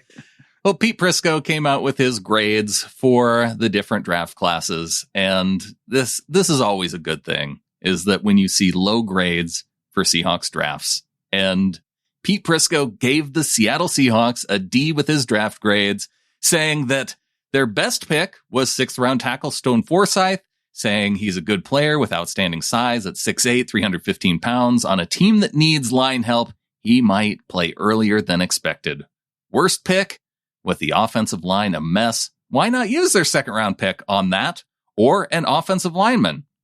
What? With the offensive line a mess, why not use their 2nd round pick on that or an offensive lineman rather than Dwayne Eskridge? So he says on that or an offensive lineman. Why not use it on the offensive line or an offensive lineman? Yeah, that's just there's a grammar issue there. No, I think there's a substance issue there. I think he was freaking high when he wrote it. So his big problem was that he graded the Seahawks down because they didn't like the order that they drafted players in. Right, exactly. You do get that a lot with these draft grades, right? Not so much whether or not the players are good or bad, but they didn't do it the right way. Yeah, these draft guys have such a boner for getting value for things. Like, who gives a crap? Just pick 7 dudes that can play, and you're going to have a great draft. The funny thing that was with this particular draft and only having 3 picks to choose from, they used them on players that in positions that they needed. It wasn't like they, went crazy and drafted a safety and drafted a fullback and then a long snapper. Like, they picked guys at the positions that they needed the most: corner, wide receiver, and offensive line. Yeah. They didn't draft 3 punters. Like they picked a speedy wide receiver, which they don't have, an offensive lineman because, can't have enough. And, a corner, which with Shaq leaving, that's a need. I don't get it. I mean, I think they did what they could do with what they had, And then the other thing is with these draft grades, they don't factor in, well, they didn't have a first round pick. Well, why did they not have a first round pick? Oh, that's right. They acquired Jamal freaking Adams. Well, he did factor it in because he said they didn't have a lot of picks because of trades. Their first and third round picks went to the Jets in the Jamal Adams trade, but I didn't love what they did with the 3 picks that they had. It was just okay. So he did factor that in, and I see people that say, okay, well, they got Jamal Adams, they got Gabe Jackson, so that's factoring into my draft grade. Yeah. But I don't know. With these draft grades, it doesn't much matter anyway. It's just they're about as worthless as they get. I wonder how long until people just stop doing them. They get clicks. They're never going to stop doing them. Isn't there going to be a day when we stop clicking on them because it's just stupid? No, I don't think so. I think that it's just one of those exercises that what are people going to stop going game by game and saying win or loss in May every time the schedule comes out? No. You're right. There's too many people that have been dropped on their head as babies out there. There's no doubt about it. I think it's part of the process you have to accept. And, hey, we're covering it. We're talking about Pete Prisco because he gave a grade that we didn't like. Yeah, well, we also have to fill a show. So there's that. And that's why you do it. Yeah. Well, you know who we're doing it for. It's our members of the flock, Adam. It's the only reason. I can promise you that. So a huge thanks to Dustin Mock and Brian Shaw, our executive producers. We also have we have one new member of the flock to welcome in, and that is Nate Cleveland, who came in at 1212, getting into the Facebook group. So welcome to the flock to Nate. Heck yeah, man. Appreciate it, Nate. And he kept us from being skunked this week. Well, that's pretty sweet. It is nice. Especially this time of year. It's tough to get new flockers this time of the year. Oh, yeah. And it's getting close to the end of the month. So Nate's probably knowing that I'm going to read all the names of the 1212ers at the end of the show. So we have that to look forward to, too. That's awesome. Well, I appreciate it, man. Nate comes in. Carla Smith gives us an annual pledge with her $5 a month donation. She's in with $60 for the year. So thanks to Carla. Heck yeah, man. And Christian, our Pick'em League champion, came in and gave us a raise from $12.12 to $25 a month. Holy crap. Wow. I guess the prizes were worth it. Well, he's got... if he got value for value there. Well, he got a heck of a prize, man. He got the DK Metcalf autographed football as his prize. He got the Buck Knives with the inscribed box. I threw in some of the Seahawkers podcast stainless steel cups. Those are sweet. Yeah, we got all kinds of stuff in there. Yeah. Well, heck, he's paying it forward. So thanks to Christian. And, we got a note in from Saban Barron. He says, hey, guys, my name is pronounced Saban. You nailed it on part 2 of the pre-draft episode with Rob. Thank you. Yes! He says, keep up the good work and welcome back, Adam. A bit about me. I started listening to your podcast about 1 to 1.5 years ago. Became my favorite Seahawk podcast almost instantly. I started listening to you guys while working out on the Bering Sea. I am a cook on the Longliner based out of Dutch Harbor, Alaska. I'm from Washington State, proud to be a part of the flock and help contribute to this awesome podcast. Keep up the good work, gentlemen. Dude, Saban is a baller and a little crazy. There's no way in hell I'm going out on the ocean like that, let alone in the Bering Sea. No, thank you. Is it rough out there? Yeah, that's terrifying. I haven't been in the Bering Sea, but if it's anything like the Indian Ocean, then no thanks. Is the Indian Ocean nasty? Yeah, it was when I was there. Oh, wow. I didn't know. That seemed, for whatever reason in my head, because I'm a nautical dumbass. Yeah. I don't know anything about any of that, right? The Indian Ocean seemed like one where it's like, oh yeah, that's the smooth sailing section. I don't know why. I just thought that in my head. I suppose it all just depends on weather all the time. It's a fickle catfish, is basically what you're saying. And it could reach up and kill you at any given time. That's exactly what I was trying to say. All right. Well, Saban, you be careful out there, buddy. Wear a life jacket. We got a note in from Andrew, says, guys, you're almost hitting 120 minutes per podcast. How about streamlining your banter? All the small talk adds up and is largely not what we tune in for. We care about you. Do not get me wrong. So to recap, less needless filler, Shows are too long. Podcasts drag on way too long. We need more rich info talk with less squirrel chasing. You can do it. You got it in you. Bless you from Andrew. That was constructive criticism. I can't even be mad at Andrew. But I will have to admit that I tuned out after the first couple sentences. It just got too long. Tighten up your email, Andrew. No, I don't know. I mean, this is the whole reason we started the podcast was just an excuse to sit and shoot the crap, right? Yeah. So, I mean, that's kind of, you're just along for the ride. So sorry. We should make it into a game. Like, have people vote on this with their dollars. Like, they can Venmo our Venmo account at Hawkra, and with at least $1, $1 can equal a vote, or maybe you put in the amount of money that you want and then the amount of votes that you're casting, and pay for your votes that way. And I think we can add it up. Maybe there's people out there who are Team Squirrel. They like us doing squirrel chasing, and they don't want us to worry about the length. Yeah, I'm not sure that I can't be distracted by shiny things throughout this podcast. So there you go. Send in your votes on what you think about the show length. Venmo at Hawkra, and then we can donate all that money to charity. Sure. Yeah. The Adams Hobo Shack charity. Adams Podcast HoboShack.com. It's a nonprofit.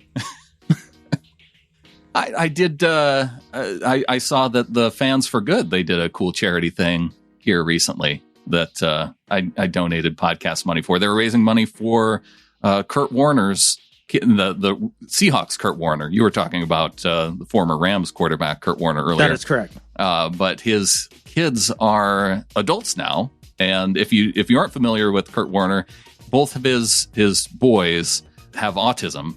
And so to move out of the house, they do need some extra care. And so the Fans for Good organization is raising some money to help get those guys some extra care. So that way Kurt and his wife, they can, be doing retirement things, and the boys can, still be doing their thing, but also have some extra help. So it's a cool charity. Fans for Good. Check it out. Yeah, that's good stuff there. No doubt about it. Well, Adam, we also got a voicemail. Let's see if we have some more constructive criticism here. Hey, dudes, it's Zach, the Big Hole Hawk from Montana. I just wanted to clear up that there is a huge difference between base jumping and free basing. But you have me laughing my ass off outside of Dillon right now. Y'all might want to clear this up next podcast. Don't do drugs. Go Hawks. Love you guys. Don't do drugs. Yeah, thanks, Zach. He's right. There is a bit of a difference between base jumping and free basing. There's no doubt about it. Yeah. Is there a free base jumping? Is that a thing? Did we screw that up somehow when we were giving birthday advice on that last show? Yeah. I'm not sure that those two activities necessarily are mutually exclusive. Yeah. I think there's some people that do both at the same time. Hey, we were, giving our fellow Montanans some advice on, and options for his birthday. If he wanted to take free basing as an opportunity to go base jumping, or vice versa, that's on him. Exactly. But I appreciate Zach letting us know. Like that's those are important details. Yeah, and Tanner, check back in with us. Let us know if you went base jumping or free basing, which one you chose, and looking forward to the follow up. And if it was free basing, don't worry, your secret's safe with us. We're not going to call the feds.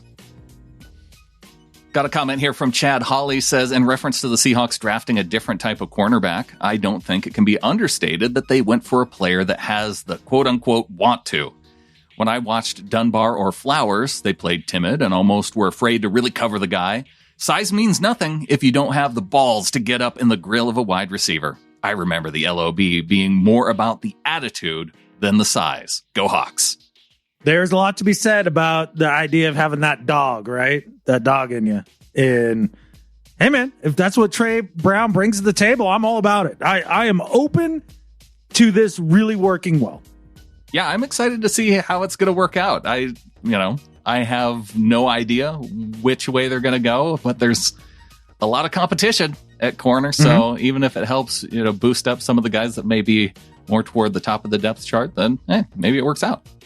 Yeah, the only problem is that if this guy does turn out to be really good, then I have to hear all about him being from Oklahoma all the time, and that's going to be a difficult thing for me to deal with. Get the Boomer sooner anytime there's a good play. So just have to, and you shouldn't have as much of a problem with that as any of our listeners who maybe went to University of Texas. This isn't about a rivalry thing. I just find you just don't want me to be happy. Okay. No, I want you to be happy. I just find the term boomer sooner to be stupid. It's annoying. It's unbelievably stupid and annoying, and I hate hearing it. Oh, what about War Eagle? Yeah, that one's stupid too, because aren't they the Tigers? The Auburn Tigers, and go they say War Eagle? Yeah. They're freebasing in Auburn. And then the other thing, I was down in Alabama not long ago, and I was like, guys, explain to me what the hell is the Crimson Tide? Well, nobody really knows. They kind of think that maybe it's because they all did the wave once way back in the day, and they were all, wearing Alabama covers. I was like, okay, that's fine. I guess I can accept that. But what's with the catfishing elephant? It's not the Alabama elephants, but there's just randomly an elephant now in your guys' thing. Yeah. Like, what is wrong with these Southern SEC schools? It's not just the South. I mean, Ohio is the Buckeyes. That's a made-up thing. That's fine, but at least it's like one thing. They're the Alabama Crimson Tide, and then they have an elephant for a mascot. It's the Auburn Tigers, and it's Go War Eagle. It's not Go War Eagle. It's War Eagle. Just War Eagle. Yeah. All right. Well, yeah, they're a bunch of crackheads. And Ohio State people, don't email me saying the Buckeye is actually a thing. I was making a joke. Yes, we know it's some tree nut. It's a tree nut? I think so. Terrifying. Yeah. Anyways, maybe I should be less hard on the boomer sooner catchphrase, which is nope, I can't. It's terrible. It's absolutely terrible. Got some more rookie hype here from James Thomas. He points out that wide receivers, and follow James on Twitter at James Thomas HT, says wide receivers picked in rounds 1 through 3 in the last 5 years who turned 24 the year that they were drafted. So a lot of qualifiers here, but it's a good list. Kenny Golladay, Cooper Kupp, Ardarius Stewart, don't know who that is, but Calvin Ridley, Anthony Miller, Terry McLaurin, Van Jefferson, and Dwayne Eskridge for the Seahawks. So out of all that list, one guy who turned out to not be good. Yeah, I mean, the track record is pretty high there amongst the league. I actually have high hopes for Eskridge. He just looks like a dude that should fit. I got some high hopes for Robert Condici after watching the video this last week. Did you see this one? I've heard there's some video out there about him working out or something. I don't know. He was lining up across from a medicine ball and doing drills. It looked like, I don't know, standard defensive line drills where he would go around the medicine ball as if it were an offensive lineman. But I could not stop watching this video. It was fascinating. And it was because of the noises that Kim Diche would make as soon as he got off the football, right off the snap.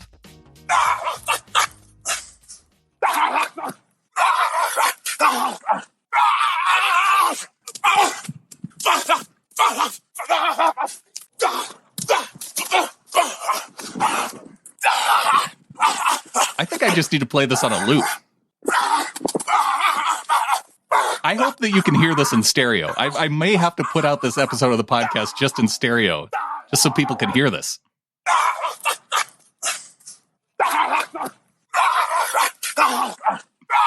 See, we'll just is he doing an impersonation of a dog with Tourette's?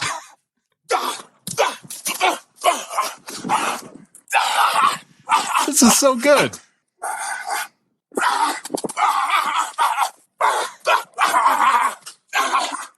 All right. Yeah, that's a thing that he does when he practices. It's a thing he does. It maybe he plays. I don't know. I have a feeling that Andrew is like sitting there stewing, like, get to do better and better at life already, guys. Oh, well, I mean, I guess if we have to. I don't know. I still have some emails too. Oh, okay. I got an email from John in New York City, says longtime listener, first time writer / caller, writing to correct your misunderstanding of what regional accents pronounce Nevada and Colorado incorrectly. Although I was born and raised in the Bay Area, the Contra Costa County suburbs, not San Francisco itself to be clear, I'm a committed Hawks fan. While I spent my college and law school careers on the East Coast, Connecticut and Virginia, I spent most of my adult years after that in Seattle, during which I forged my connection with the Hawks. I recently moved to New York City, marrying into a family of Giants fans, and I can assure you that Nevada is an East Coast pronunciation. No self-respecting Westerner, even Californians, would say it. And while New Yorkers might say Nevada, they're entitled to their regional accent after all. I've yet to hear anyone say Colorado from John.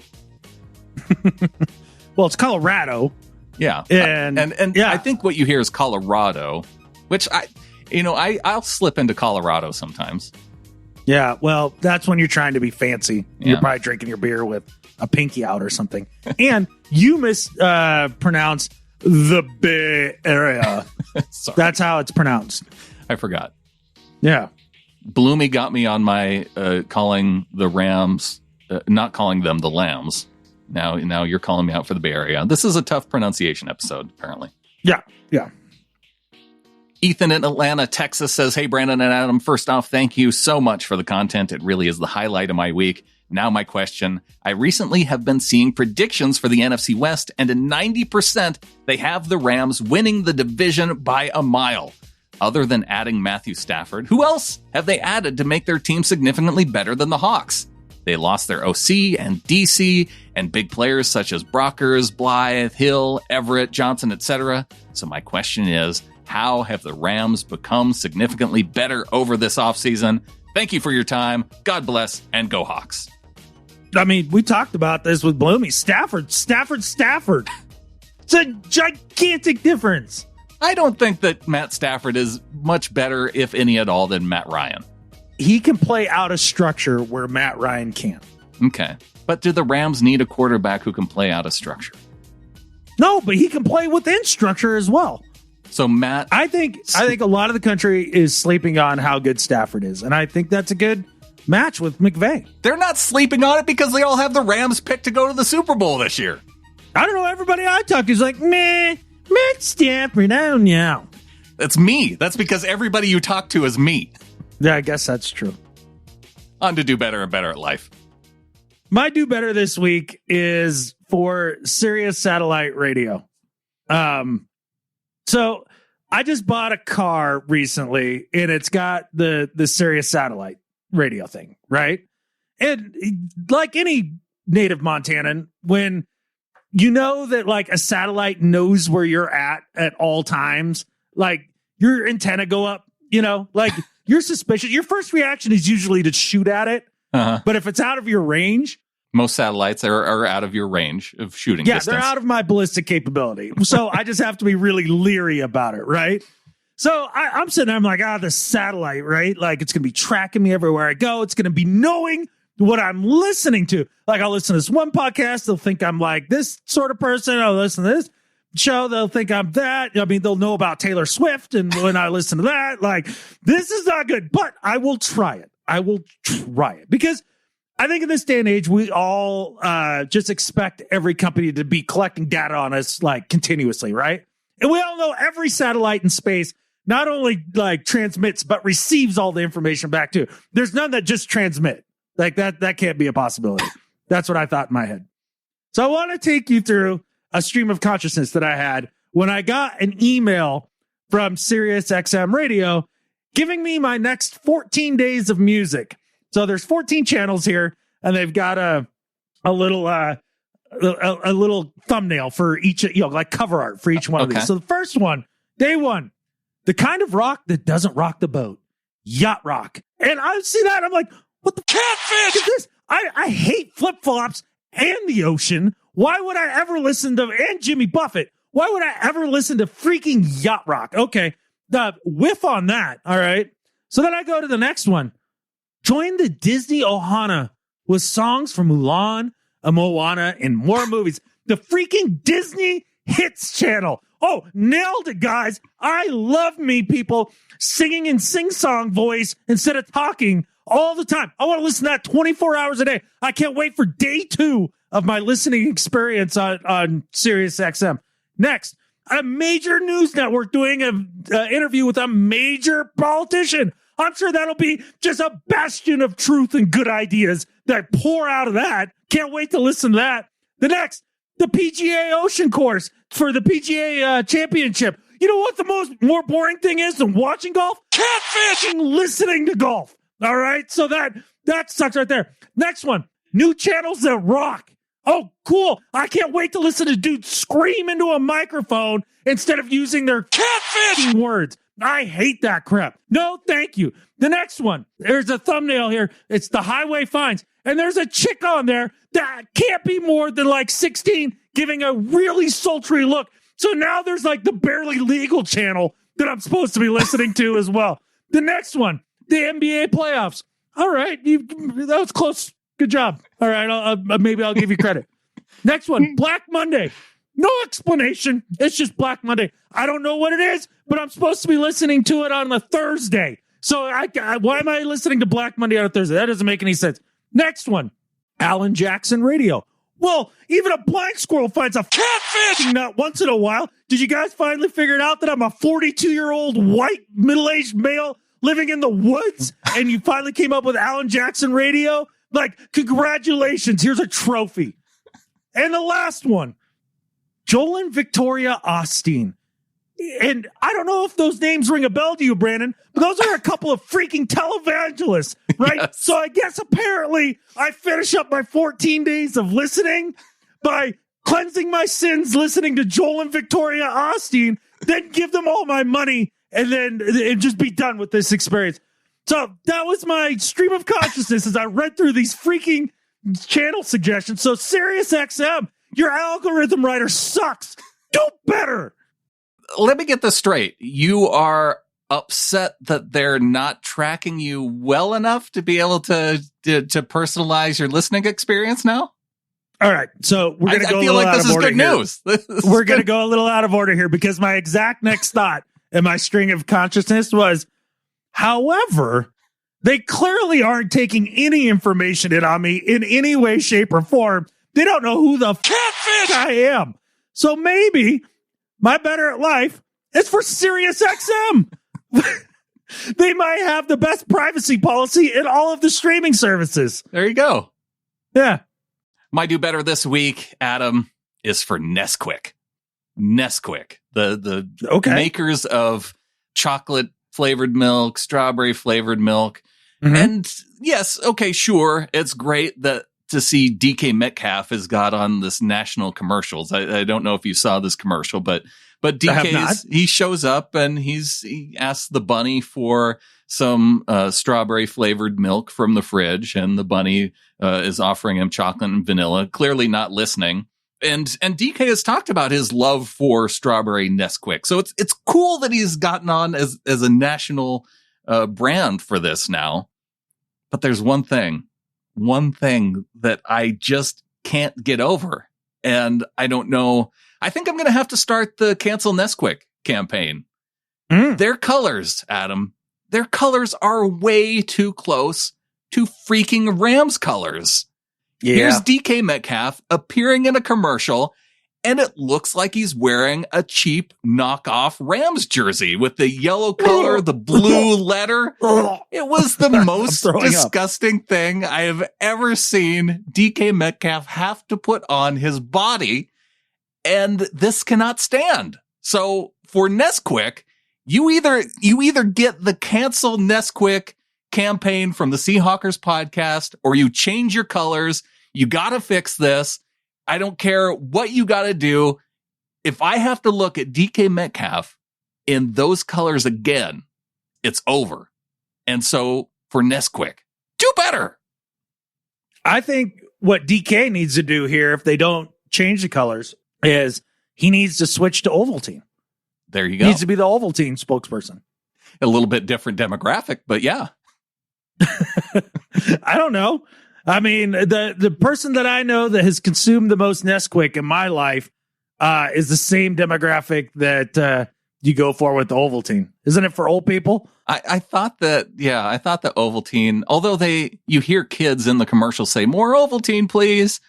I feel like I think that's more of a wish than something that people actually say. No, my dad's, he drinks the hell out of Nesquik, man. Does he? Yeah, always has. That's weird because, so my experience of listening to Ovaltine commercials was working in AM radio, and it was 50s, 60s, and 70s. And this was, 20 years ago. So it was still probably your dad's age of demographic of who they were marketing to. Yeah, there you go. Interesting. At least the colors would be better if he switched to Ovaltine. I don't know what Ovaltine colors are, but they can't be Rams colors, right? Not be Rams colors. Yeah. All right, man. My better at life than Skip Bayless for real this week is Kim Jong-un, the benevolent leader. He recently came out in his country and he banned mullets and skinny jeans. I read the headline. I didn't need to read anything more about it. That's a genius maneuver. Kim Jong-un, better at life than Skip Bayless. How do you separate the good things a dictator does from the bad things? I don't know. Maybe you found the dividing line there. Yeah. If they're anti-mullets and skinny jeans, they can't be all bad, right? Yeah, I mean, there's something to be said about living in, America and being able to choose your hairstyle and the style of jeans that you would like to wear. You can choose your hairstyle in North Korea. There are 15 approved hairstyles, Brandon. Yeah. And the mullet is not one of them. All right. Which apparently is making a comeback among young people right now. And it just shows how out of touch they are. Okay. When rat tails start to come back, that's the line for you? That might be the line. What do you think the benevolent leader will think about rat tails? He hasn't banned them yet? Not to my knowledge. Just mullets and skinny jeans. And if he would have had power in America, he would have banned Luke Wilson in the short shorts. He would have. I think I liked your other better at life better. Why? He's just an evil dictator. What's the problem here? He's probably tracking. He would know what music that you would listen to because you would have to listen to what he says that you should like. That's exactly right. He wouldn't have let me listen to any of that stuff that Sirius had suggested for me. You'd be over in North Korea listening to K-pop. Nope, banned. K-pop is banned in North Korea? Yes. Oh. Yeah. That's what they listen to in South Korea. It makes you think of capitalism too much or something. You can't have people wanting to go just south of the border for their music. Right. And that's what I guess ultimately that was the big reason that he banned the mullets and the skinny jeans is he didn't want people thinking about capitalist society. And I think we might need to rethink capitalist society if what is most associated with us is mullets and skinny jeans. Yeah. Well, he might be trapped back in the 90s too, in terms of the style. But you know what? Everything comes around. That's what they say. My better at life this week is for Josh Weinfuss of ESPN. We talked about the schedule on this show, and I talked about how much I really dislike schedule predictions that are this far out. But I see people out there who are making at least some bold declarative statements. And I think it has to do with the editors at ESPN, because when I looked at the NFC West, I saw Lindsay Theory, who covers the Rams for ESPN. She says, a year after they played an entire season in their new home without fans, the Rams will play in Super Bowl 56 at SoFi Stadium. Okay. Bold declarative statement there from the Rams ESPN reporter. Nick Wagoner, covering the 49ers for ESPN, says the 49ers will win the NFC West. All right. Our own Brady Henderson, the Seahawks will go at least 7-1 at home and maybe 8-0 for the first time since 2012. All bold declarations. And then you get to Josh Weinfuss, who he knows his team and the expectation of Arizona Cardinal fans. The Cardinals should win at least 7 games. But that could turn into 10 or more if the offense is steady and the defense plays like it should with all of the talent it has on paper. So I just want to give Josh some credit for keeping it real, using weasel words like should and could. Josh is better at life than Skip Bayless. What's Josh's last name again? What, Weinfuss? Weinfuss? Weinfuss. Okay. I thought it was something else when you were saying it. Well, I like Weinfuss. Well, at least there's one person in Arizona that has some sort of realistic expectation about their craptastic team. They should win 7 games. Yeah. Nothing should like they? Not they will. Yeah, that's true. Well, you know, I think that you can't be too mad at the people that were declarative. I mean, their Seahawks are going 17-0 this year, according to you, right? Oh, yeah. Yeah. Is that not a good prediction? It's your prediction every year. I just know what it is. I said realistically that something between 11 and 13 wins should be expected. I think it's 11 wins, and that's going to either win the division or... It's either going to win the division or not. Or it'll be like a half game out. It'll be really close, right? I just think that it's going to be a competitive division this year. I don't think anybody's running away with 13 wins. If they are adding a game and they win one less game, well, like I said, 11 wins, it should be in the range. But I think anything less than 11 would be a huge disappointment. A huge disappointment. Yeah, 10-7. 10-7 is like the 8-8 now. I didn't know. All right, Adam. Well, as we get on out of here, what do you say we give our huge thanks to our $12 donors and above who are really helping keep the show going.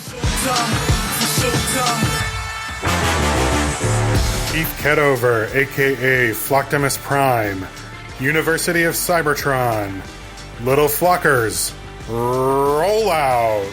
DCH from Sparks, Nevada, the University of Montana Grizzlies. Annalisa Mickelson, a.k.a. Mrs. Doug Baldwin, New York, New York, undergrad, University of North Carolina, Greensboro, graduate school, Brooklyn College. Jameson Holman from Murray, Utah, representing Mississippi State University. Hail State and go Hawks. Gary Blum from Chappaqua, New York, and the University of Pennsylvania, your 2016 Pick'em League champion. Ron Pepper, UNLV Runnin' Rebels, San Francisco, California. Hong Kong!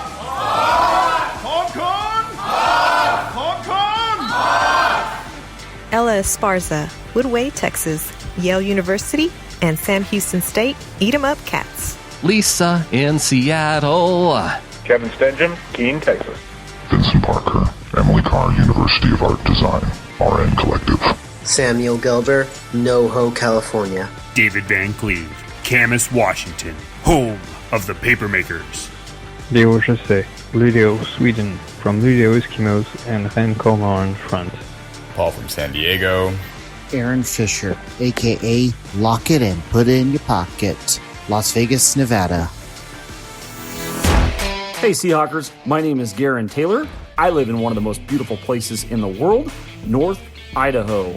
Hashtag on the roads. Go Hawks.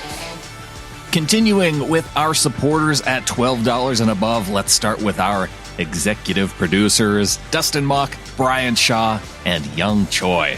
Then we pick it up at the top of the list, starting with Christina in Manassas, Virginia, Ross in Eureka, California, Craig in Camas, Sven in Berlin, Deutschland, James in Linwood, Roe in Federal Way, Hector in Issaquah, Becca in Manhattan Beach, California, Jared in Missoula, Montana, Jonathan in Ridgefield, Tim in Austin, Kathy in Eureka, California, Joshua in Seven Oaks, England, Christian in Bergen, Norway, Brandon in Winston-Salem, North Carolina, JC in Horsford, England, Jeremy in Puerto Rico, Keegan in Colorado Springs, Jeffrey in Kansas City, Missouri, James in Beaux Arts, Chris in Spokane, Kari in Rochester, Brian in Berlin, Connecticut, Connie in Gothenburg, Sweden, Taylor in South Cle Elum, Tracy in Kaneohe, Hawaii, Eric in Seattle, Marvin in Riverdale, Utah, Kevin in Sammamish, Dean in the Greater Hawkdom, Jake in Seattle, John in Norfolk, Nebraska, Crystal in Oldsmar, Florida, John C. in the Greater Hawkdom, John W. in New York,